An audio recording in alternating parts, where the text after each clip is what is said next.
21. Mayroon ding mga kinatawa ng ilang politiko na nakikipagtakbo sa amin upang manghingi ng porsyento kapalit ng mga porsyento ng mga proyekto.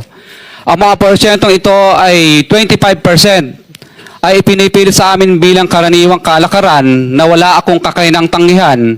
Ilan sa kanila ay sina Regional Director Eduardo Virgilio of DPWH Region 5, Director Ramon Ariola III of Unified Management UPMO, District Engineer Henry Alcantara, DPWH Bulacan First, Undersecretary Robert Bernardo, District Engineer Aristotle Ramos of DPWH Metro First, Pasig City, District Engineer Manny Bulusan of DPWH North, Manila Deo, District Engineer Edgardo C. Pingol of DPWH Bulacan Subdeo, District Engineer Michael Rosaria of DPWH Quezon Second Deo.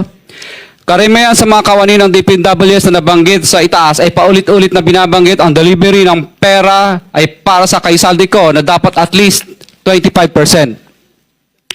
Si Kong Marvin Rillo naman ay ilang beses na binabanggit ang pangalan ni Speaker Martin Romualdez bilang kanyang malapit na kaibigan. 25.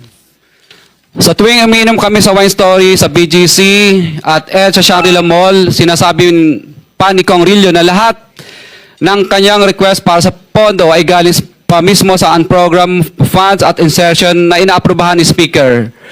Ang tao ni Marvin Rillo na si Bogs Magalong ang pumupunta sa amin para kunin ang pera sa aming opisina